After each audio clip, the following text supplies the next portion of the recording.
ರಾಜ್ಯದಲ್ಲಿ 7ನೇ ವೇತನ ಆಯೋಗವನ್ನು ರಾಜ್ಯ ಸರ್ಕಾರ ಜಾರಿಗೊಳಿಸಬೇಕೆಂದು ಒತ್ತಾಯಿಸಿ ರಾಜ್ಯ ಸರ್ಕಾರಿ ನೌಕರರ ಸಂಘದ ಜಿಲ್ಲಾ ಘಟಕದ ನೇತೃತ್ವದಲ್ಲಿ ನೌಕರರು ಇಂದು ಜಿಲ್ಲಾಧಿಕಾರಿಗಳ ಕಚೇರಿ ಮುಂದೆ ಪ್ರತಿಭಟನೆ ನಡೆಸಿದರು. ಸಂಘದ ಜಿಲ್ಲಾಧ್ಯಕ್ಷ ಎನ್ ನರಸಿಂಹರಾಜು ಮಾತನಾಡಿ, ರಾಜ್ಯ ಸರ್ಕಾರ 7ನೇ ವೇತನ ಆಯೋಗವು ರಾಜ್ಯ ಸರ್ಕಾರಕ್ಕೆ ಸಲ್ಲಿಸಿರುವ ಶಿಫಾರಸು ವರದಿಯಲ್ಲಿನ ಫಿಟ್ಮೆಂಟ್ ಸೌಲಭ್ಯವನ್ನು ಕನಿಷ್ಠ ಶೇಕಡಾ 25.5ಕ್ಕೆ ಹೆಚ್ಚಿಸಿ ಕಾಲ್ಪನಿಕವಾಗಿ 1/7/2022ಕ್ಕೆ ಅನ್ವಯವಾಗುವಂತೆ ವೇತನ ನಿಗದಿಪಡಿಸಿ ಸರ್ಕಾರಿ ಆದೇಶ ಹೊರಡಿಸಬೇಕು ಎಂದು ಒತ್ತಾಯಿಸಿದರು. ಎನ್ಪಿಎಸ್ ರದ್ದುಪಡಿಸಿ ಹಳೆ ಪಿಂಚಣಿ ಯೋಜನೆಯನ್ನು ಮರುಜಾರಿಗೊಳಿಸಬೇಕು. ರಾಜ್ಯದ ಎನ್ಪಿಎಸ್ ನೌಕರರ ಜೀವನ ನಿರ್ವಹಣೆ ಹಾಗೂ ಸಂಧ್ಯಾಕಾಲದ ಬದುಕು ಅತ್ಯಂತ ಕಷ್ಟಕರವಾಗಿರುವುದರಿಂದ ಎನ್ಪಿಎಸ್ ನೌಕರರನ್ನು ಓಪಿಎಸ್ ವ್ಯಾಪ್ತಿಗೆ ತರಬೇಕೆಂದು ಸರ್ಕಾರಕ್ಕೆ ಒತ್ತಾಯಿಸಿದರು. ಈಗಾಗಲೇ ಪಂಜಾಬ್, ರಾಜಸ್ಥಾನ, ಛತ್ತೀಸ್ಗಢ, ಜಾರ್ಖಂಡ್, ಹಿಮಾಚಲ ಪ್ರದೇಶ ರಾಜ್ಯಗಳಲ್ಲಿ ಹಳೆ ಪಿಂಚಣಿ ಯೋಜನೆ ಜಾರಿಗೆ ತಂದಿರುವಂತೆ ಹಾಗೂ ಚುನಾವಣೆ ಪ್ರಣಾಳಿಕೆಯಲ್ಲಿ ನೀಡಿರುವ ಭರವಸೆಯಂತೆ ಕರ್ನಾಟಕದಲ್ಲೂ ಎನ್ಪಿಎಸ್ ಯೋಜನೆ ರದ್ದುಪಡಿಸಿ ಹಳೆ ಪಿಂಚಣಿ ಯೋಜನೆ ಜಾರಿಗೊಳಿಸಬೇಕು. ರಾಜ್ಯ ಸರ್ಕಾರಿ ನೌಕರರು ಮತ್ತು ಅವರ ಅವಲಂಬಿತ ಕುಟುಂಬದ ಸದಸ್ಯರಿಗೆ ನಗದು ರಹಿತ ಚಿಕಿತ್ಸೆ ನೀಡುವ ಕರ್ನಾಟಕ ಆರೋಗ್ಯ ಸಂಜೀವಿನಿ ಯೋಜನೆಗೆ ಅನುಮೋದನೆ ನೀಡಿ ಹಿಂದಿನ ಸರ್ಕಾರ ಆಯವ್ಯಯದಲ್ಲಿ ಘೋಷಿಸಿತ್ತು. ರಾಜ್ಯ ಸರ್ಕಾರಿ ನೌಕರರ ವೇತನದಿಂದ ಪ್ರತಿ ತಿಂಗಳು ವೃಂದವಾರು ವಂತಿಕೆ ಕಟಾವಣೆಯಾಗುತ್ತಿದ್ದು, ಸರ್ಕಾರಕ್ಕೆ ಹೆಚ್ಚಿನ ಆರ್ಥಿಕ ಹೊರೆಯಾಗುವುದಿಲ್ಲ. ಯೋಜನೆ ಅನುಷ್ಠಾನದ ಅಧಿಕಾರಿಗಳು ತಾಂತ್ರಿಕ ಹಾಗೂ ಇನ್ನಿತರ ಕಾರಣಗಳನ್ನು ನೀಡಿ ಈ ಯೋಜನೆಯನ್ನು ಜಾರಿಗೊಳಿಸಲು ಅನಗತ್ಯ ವಿಳಂಬ ಮಾಡುತ್ತಿದ್ದಾರೆ ಎಂದು ಸರ್ಕಾರಿ ನೌಕರರ ಸಂಘದ ಜಿಲ್ಲಾಧ್ಯಕ್ಷ ನರಸಿಂಹರಾಜು ಯೋಜನೆಯನ್ನು ಲೋಕಾರ್ಪಣೆ ಮಾಡಬೇಕು. ಅಲ್ಲದೆ 7ನೇ ವೇತನ ಜಾರಿ ವಿಳಂಬವನ್ನು ವಿರೋಧಿಸಿ ಶೀಘ್ರ ಜಾರಿಗೊಳಿಸಬೇಕು. ಜಾರಿಗೊಳಿಸದೇ ಇದ್ದಲ್ಲಿ ಮುಂದಿನ ದಿನಗಳಲ್ಲಿ ಸರ್ಕಾರದ ವಿರುದ್ಧ ಉಗ್ರ ಹೋರಾಟ ನಡೆಸಲಾಗುವುದು ಎಂದು ಸರ್ಕಾರಕ್ಕೆ ಎಚ್ಚರಿಕೆ ನೀಡುವ ಮೂಲಕ ಒತ್ತಾಯಿಸಿದರು. ಈ ವೇಳೆ ಶಾಸಕ ಜಿಬಿ ಜ್ಯೋತಿಗಣೇಶ್ ಹಾಗೂ ಜಿಲ್ಲಾಧಿಕಾರಿ ಶುಭ ಕಲ್ಯಾಣ್ ಅವರಿಗೆ ಸಂಘದ ಜಿಲ್ಲಾಧ್ಯಕ್ಷ ಎನ್ ನರಸಿಂಹರಾಜು ಬೇಡಿಕೆ ಒಳಗೊಂಡ ಮನವಿ ಪತ್ರ ಸಲ್ಲಿಸಿದರು. ಮನವಿ ಪತ್ರ ಸ್ವೀಕರಿಸಿದ ಶಾಸಕ ಜ್ಯೋತಿ ಗಣೇಶ್, ರಾಜ್ಯ ಸರ್ಕಾರಿ ನೌಕರರ ಬೇಡಿಕೆ ನ್ಯಾಯಯುತವಾಗಿದೆ. ಸರ್ಕಾರ ಇವರ ಬೇಡಿಕೆಗಳನ್ನು ಈಡೇರಿಸಬೇಕು. ಈ ಬಗ್ಗೆ ಅಧಿವೇಶನದಲ್ಲಿ ಪ್ರಸ್ತಾಪಿಸುವುದಾಗಿ ಭರವಸೆ ನೀಡಿದರು.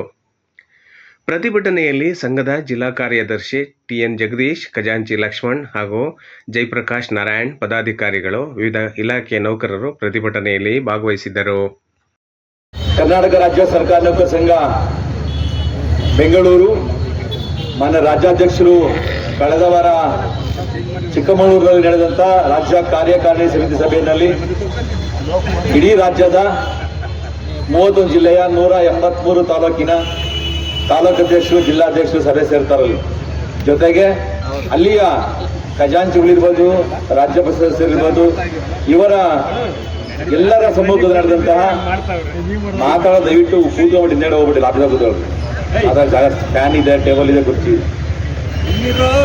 ಈ ಒಂದು ಕಾರ್ಯಕಾರಿಣಿ ಸಮಿತಿಯ ನಡವಳಿಕೆಯ ನಿರ್ಣಯದಂತೆ ಬಹುಮುಖ್ಯ ಬೇಡಿಕೆಗಳಾದ 7ನೇ ವೇತನ ಆಯೋಗವನ್ನು ಶೀಘ್ರವಾಗಿ ಜಾರಿಗೊಳಿಸಬೇಕು. ಯಥಾವತ್ತಾಗಿ ಏನು ಸಮಿತಿ ಕೊಡ್ತದೆ ಯಥಾವತ್ತು ಜಾರಿಗೊಳಿಸಬೇಕು.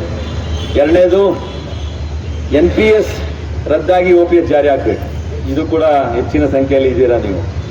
ಮೂರನೇದಾಗಿ ಆರೋಗ್ಯ ಸಂಜೀವಿನಿ ಯೋಜನೆ 2023ರಲ್ಲಿ ಲೋಕಾರ್ಪಣೆ ಆಗ್ತದೆ. ಇಂದುವರೆಗೂ ಕೂಡ ಅದು ಜಾರಿಯಾಗಿಲ್ಲ. ಅದನ್ನು ಕೂಡ ಜಾರಿ ಮಾಡಬೇಕು ಎಲ್ಲ ನಮ್ಮ ಸರ್ಕಾರಿ ನೌಕರರು. ಈ 3 ಬೇಡಿಕೆಗಳು ಅಷ್ಟೇ. ಹಿಂದೆಲ್ಲ ಹೋರಾಟಗಳು ಮಾಡ್ತಿದ್ರು, 15-20 ಬೇಡಿಕೆ ಇಟ್ಕೊಳ್ಳೋದು, ಯಾವುದು ಸರ್ಕಾರ ಹಿಡಿಯೋದು ಅದನ್ನು ಒಪ್ಕೊಳ್ಳೋದು, ಮಿಕ್ಕಿದ್ದನ್ನು ಉಳಿಕೆಯನ್ನು ಬಿಟ್ಬಿಡೋದು. ಇದು ಈಗ ನಾವು 2019ರಿಂದ ಇಲ್ಲಿ 2025ರವರೆಗೆ ಏನು ಅಧಿಕಾರ ವ್ಯಾಪ್ತಿ ಇದೆ, ನಾವೆಲ್ಲರೂ ಕೂಡ ಜಿಲ್ಲಾಧ್ಯಕ್ಷರುಗಳು ನಾವು ತೀರ್ಮಾನ ಮಾಡಿದ್ದೇವೆ. ನಾವು ಹೆಚ್ಚು ಬೇಡಿಕೆಗಳು ಸರ್ಕಾರದ ಹೇಳೋದು ಬೇಡ. ಕೇವಲ ಯಾವುದು ಅಗತ್ಯ ಅನುಗುಣವಾಗಿ ನಮಗೆ ಯಾವುದು ಬೇಕು, ಯಾವುದು ನೀಡಿದೆ ಅದನ್ನು ಈಡೇರಿಸ್ಕೊಳ್ಳುವಂಥ ನಿಟ್ಟಿನಲ್ಲಿ ನಾವು ಹೋರಾಟವನ್ನು ಮಾಡ್ತಾ ಇದ್ದೀವಿ. ನಿಮ್ಮ ಹೋರಾಟಕ್ಕೆ, ನಿಮ್ಮ ಒಂದು ಸವಲತ್ತುಗಳಿಗಾಗಿ ನಮ್ಮ ರಾಜ್ಯ ಸರ್ಕಾರ ಸದಾ ನಿಮ್ಮ ಪರವಾಗಿದೆ ಅಂತ ಕೂಡ ಪದೇ ಪದೇ ನೀವು ಹೇಳಿದ್ದೇನೆ. ಆದರೆ ನೀವೆಲ್ಲರೂ ಕೂಡ ಪ್ರತಿ ವರ್ಷ 200 ರೂಪಾಯಿ ಕಟ್ತೀರಿ. ನೀವು 200 ರೂಪಾಯಿ ನೀವು ಸದಸ್ಯ ಶುಲ್ಕ ಕಟ್ತಾ ಇದ್ದೀರಿ. ನಿಮ್ಮ ಸದಸ್ಯ ಶುಲ್ಕವನ್ನು ನಾವು ಪ್ರಾಮಾಣಿಕವಾಗಿ ಉಪಯೋಗಿಸ್ತಾ ಇದ್ದೀವಿ. ಇದು ಕೂಡ ನೆನಪಿರಲಿ. ಹಿಂದೆ ರಾಜ್ಯ ಸರ್ಕಾರ ನೌಕರ ಸಂಘ ನಮಗೆ ಅಧಿಕಾರ ಬಿಟ್ಟುಕೊಟ್ಟ 2019 ಆಗಸ್ಟ್ 19ನೇ ತಾರೀಕು ನಮ್ಗೆ ಅಧಿಕಾರ ಕೊಡ್ತಾರೆ. ರಾಜ್ಯದಲ್ಲಿ ಕೇವಲ 73 ಲಕ್ಷ ಮಾತ್ರ ನಮ್ಮ ಅಕೌಂಟ್ ಕೊಟ್ಟು ಅವರು ಜಾಗ ಖಾಲಿ ಮಾಡ್ತಾರೆ ಹಿಂದಿನ ಅಧ್ಯಕ್ಷರು. ಅದೇ ಮಹಾಶಯರು ನಮ್ಮ 7ನೇ ವೇತನ ಅಡ್ಡಿಯಾಗಿದೆ. ಇದು ಕೂಡ ನಿಮ್ಗೆ ನೆನಪಿರಲಿ. ಇದು ಯಾಕೆಂದ್ರೆ ನಮಗಂತೂ ಅರ್ಥ ಆಗಿಲ್ಲ. ಈಗಿನ ಲೆಕ್ಕಾಚಾರ ಕಳೆದ ವಾರ ನಾವು ಮಂಡಿಸಿದ ಲೆಕ್ಕಾಚಾರದಲ್ಲಿ ಸುಮಾರು 22.5 ಕೋಟಿ ರೂಪಾಯಿನ ನಾವು ಇಟ್ಟಿದ್ದೇವೆ. ನಿಮ್ಮ ದುಡ್ಡು ಭಾಳ ಸೇಫ್ ಆಗಿ ಇಟ್ಟಿದ್ದೀವಿ. ಈ ದುಡ್ಡು ಹೊಡೆಯೋಕ್ಕೆ ಕೆಲವೊಂದು ಜನ ಮತ್ತಷ್ಟು ಮಾಡ್ತಾರೆ. ಇವರೆಲ್ಲ ಸೇರಿ ಇಟ್ಬಿಟ್ಟಲ್ಲ ದುಡ್ಡು, ನಾವು ಯಾಕೆ ಈಗ ವಾಪಸ್ ಬರಬಾರ್ದು ಅನ್ನೋದು ಈ ನಿಟ್ಟಿನಲ್ಲಿ ನಾವು ಪ್ರಾಮಾಣಿಕವಾಗಿ ಕೆಲಸ ಮಾಡ್ತಾ ಇಡೀ 30 ಜನ ಕೂಡ 30 ಜನ ಜಿಲ್ಲಾಧ್ಯಕ್ಷರಿದ್ದೀವಿ. ನಮ್ಮ ಅಕೌಂಟು ಕೂಡ ತೆರೆದ ಪುಸ್ತಕ ಇದ್ದಂತೆ ನೀವು ಕೊಡೋ ದುಡ್ಡನ್ನು ನಾವು ಕೂಡ ಪ್ರಾಮಾಣಿಕ ಖರ್ಚು ಮಾಡಿದ್ದೀವಿ. ಸ್ಪೋರ್ಟ್ಸ್ಗೆ ಜಾಸ್ತಿ ಖರ್ಚು ಮಾಡಿದ್ರು ನನ್ನ ನೆನಪಿಲ್ಲ. ತುಮಕೂರಲ್ಲಿ ನಾವು ಜಾಸ್ತಿ ಖರ್ಚು ಮಾಡಿದ್ದೀವಿ, ಅದೆಲ್ಲೂ ಕೂಡ ಜಾಸ್ತಿ ಸ್ಪೋರ್ಟ್ಸ್ಗೆ ಖರ್ಚು ಮಾಡಿದ್ದೀವಿ, ಬೇರೆ ಯಾವುದು ಮಾಡಿಲ್ಲ. ಇದು ಒಂದು ಭಾಗಗಳು. ಈ ನಿಟ್ಟಿನಲ್ಲಿ ನಮ್ಮ ರಾಜ್ಯದ ಸರ್ಕಾರ ನೌಕರ ಸಂಘದ ಬೆನ್ನೆಲುಬಾಗಿ ನಿಂತವರು ವೃಂದ ಸಂಘದ ಅಧ್ಯಕ್ಷರು. ವೃಂದ ಸಂಘ ಅಂತಂದರೆ ಇಡೇಲ್ ಅಸೋಸಿಯೇಷನ್ ಗೋವಿಂದ ಇರ್ಬೋದು, ಮತ್ತು ಅಶ್ವತ್ಥರಾಮಯ್ಯನವರು ಸಮಾಜ ಕಲ್ಯಾಣ ಇಲಾಖೆ ಅಧ್ಯಕ್ಷರು, ಫಾರ್ಮಸಿ ಅಸೋಸಿಯೇಷನ್ನ ನಮ್ಮ ಗಟ್ಟಿಯವರು, ಆಮೇಲೆ ಗ್ರಾಮ ಆಡಳಿತ ಸಂಘದ ದೇವರಾಜರವರು, ಹಾಗೆಯೇ ನಮ್ಮ ಖಜಾಂಚಿ ಲಕ್ಷ್ಮಣ್ ಇದ್ದಾರೆ, ಹಾಗೆ ನಮ್ಮ ಕೃಷ್ಣಮೂರ್ತಿ ಸರ್ ಅಧ್ಯಕ್ಷರು, ಹೈಸ್ಕೂಲ್ ಅಸೋಸಿಯೇಷನ್ ಅಧ್ಯಕ್ಷರು ಕೃಷ್ಣಮೂರ್ತಿ ಅವರಿದ್ದಾರೆ, ನಮ್ಮ ಇಡೇಲಾದ ನಮ್ಮ ಲಕ್ಷ್ಮೀ ನರಸಿಂಹ. ಹೀಗೆ ನಮ್ಮ ಜೊತೆಯಲ್ಲಿ ಎಲ್ಲ ವೃಂದ ಸಂಘಗಳ ಜೊತೆಗೆ ಇದೆ. ಕಂದಾಯ ಇಲಾಖೆ ನೌಕರ ಸಂಘ ನಾವೇ ಇದ್ದೀವಿ, ಹೆಚ್ಚಿನ ಸಂಖ್ಯೆ ಬಹುಪಾಲು ನಾವೇ ಇದ್ದೀವಿ. ಬಿಸಿಲು ಜಾಸ್ತಿ ಆಗುತ್ತೆ, 10 ನಿಮಿಷ ಮೋಡ ಬಂದು ಹೋಗ್ತದೆ, ಯಾರೂ ಚಿಂತೆ ಮಾಡೋ ಅವಶ್ಯಕತೆ ಇಲ್ಲ. ಈ ನಿಟ್ಟಿನಲ್ಲಿ ನಮ್ಮ ಸರ್ಕಾರ ವಿಳಂಬ ಆಗ್ತಾ ಇದೆ. ಇದನ್ನು ಮಾನ್ಯ ಮುಖ್ಯಮಂತ್ರಿಗಳಿಗೆ ಹಲವಾರು ಬಾರಿ ನಾವು ಮನವರಿಕೆ ಮಾಡಿಕೊಟ್ಟಿದ್ದೇವೆ.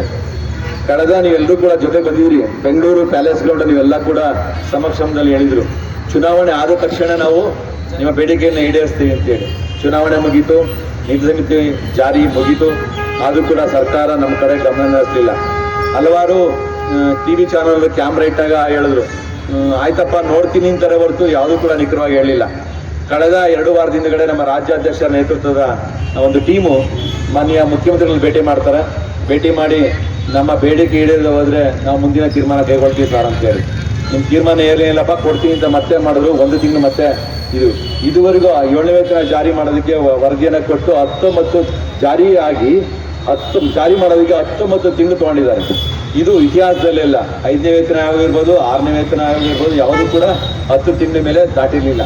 ಆದರೆ 7ನೇ ವೇತನ ಜಾರಿ ಮಾಡಲಿಕ್ಕೆ ನಮ್ಮ ಮುಖ್ಯಮಂತ್ರಿಗಳು ಸುಮಾರು 19 ತಿಂಗಳು ತೊಗೊಂಡಿದ್ದಾರೆ. ವರದಿಯನ್ನು ಪೂರ್ಣವಾಗಿ ಕೊಟ್ಟಿದ್ದಾರೆ. 27% ಯಥಾವತ್ತ ಏನು ನಮ್ಮ 7ನೇ ವೇತನ ಆಯೋಗದ ವರದಿ ಕೊಟ್ಟಿದ್ದಾರೆ, ಆ ವರದಿಯನ್ನು ಯಥಾವತ್ತಾಗಿ ಜಾರಿ ಮಾಡಬೇಕು ಅನ್ನೋದು ನಾವು ಬೇಡಿಕೆ. ಅವರು ಅಧ್ಯಕ್ಷರಾಗ್ತಾರೆ. 2005ನೇ ಇಸ್ವಿನಲ್ಲಿ ಆ ವೇತನ ಆಯೋಗ ರಚನೆ ಆಗ್ತದೆ. 2007ರಲ್ಲಿ ಅವರು ಜಾರಿ ಮಾಡ್ತಾರೆ. ಅವಾಗ 11 ತಿಂಗಳು ಟೈಮ್ ತಗೊಂತಾರೆ ವೇತನ ಆಯೋಗ ಜಾರಿ ಮಾಡೋದಕ್ಕೆ. ಅದಾದ ಅಧಿಕಾರಿ ಸಮಿತಿ ರಚನೆ ಆಗ್ತದೆ.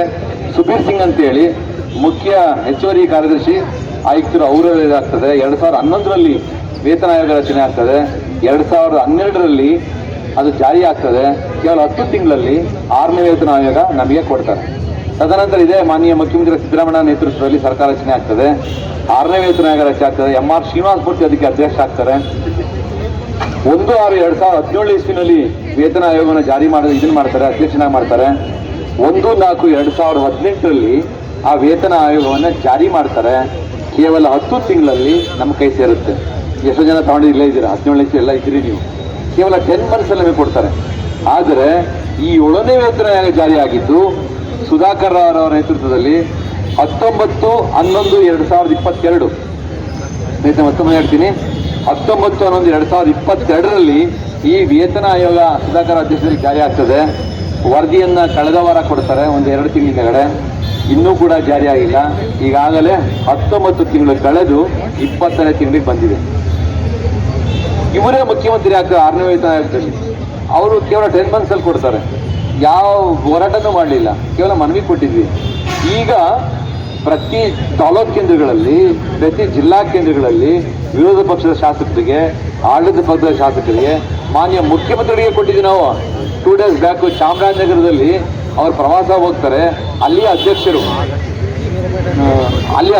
ಅವ್ರಿಗೆ ಮನವಿ ಕೊಡ್ತಾರೆ. ಚಂದ್ರಶೇಖರ್ ಅಂತೇಳಿ ಆರೋಗ್ಯ ಇಲಾಖೆಯವರು, ಅವ್ರ ಜಿಲ್ಲಾಧ್ಯಕ್ಷ ಆಗಿದ್ದಾರೆ. ಅವರೇ ಮನವಿ ಕೊಡ್ತಾರೆ, ಸರ್ ಜಾರಿ ಮಾಡಿಕೊಡಿ ಸರ್ ಅಂತ. ಆಯ್ತಪ್ಪ ಮಾಡಿಕೊಡ್ತೀನಿ ಅಂತ ಅಂದರು. ಮತ್ತು ತುಮಕೂರಿನಲ್ಲಿ ಚುನಾವಣೆಗಿನ ಮುಂಚೆ ಬಂದಾಗ ನಾನೇ ಮನವಿ ಕೊಟ್ಟಿದ್ದೆ, ಎಲೆಕ್ಷನ್ ಮುಗಿದ್ಬಿಟ್ಟು ಕೊಡ್ತೀನಿ ಅಂತ ಅಂದರು. ಅದಾದಮೇಲೆ ಬೆಂಗಳೂರು ನಡೀತು ಸಮ್ಮೇಳನ, ನೀವೆಲ್ಲ ಬಂದಿದ್ರಿ. ಅವತ್ತು ಅಂದರು ಚುನಾವಣೆ ಮುಗಿದ ಕೊಡ್ತೀನಿ ಅಂತೇಳಿ. ಕೊಡ್ತೀನಿ ಅಂತಾನೆ ಅವ್ರೆ.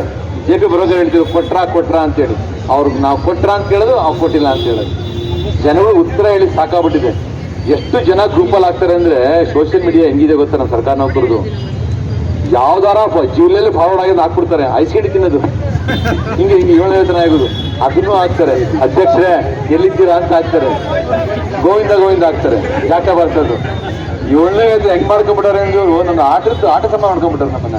ನಾನ್ ನೋಡಿ ಅಪ್ಪ ಬೈತಾರೆ. ಜಿಲ್ಲಾಧ್ಯಕ್ಷರೇ ಏನ್ ತೂಗುಡ್ತಾ ಇದ್ದೀರಾ ನೀವು, ಮುಖ್ಯಮಂತ್ರಿ ಕೇಳಿದ್ರ, ಬೆಂಗಳೂರು ಹೋಗಿದ್ರಾ, ಏನ್ ಮಾಡಿದ್ರಿ ನೀವು ಅಧ್ಯಕ್ಷ, ಇದಕ್ಕ ಮಾಡಿದ್ ನಿಮ್ಮನ್ನ ಅಂತಾರೆ.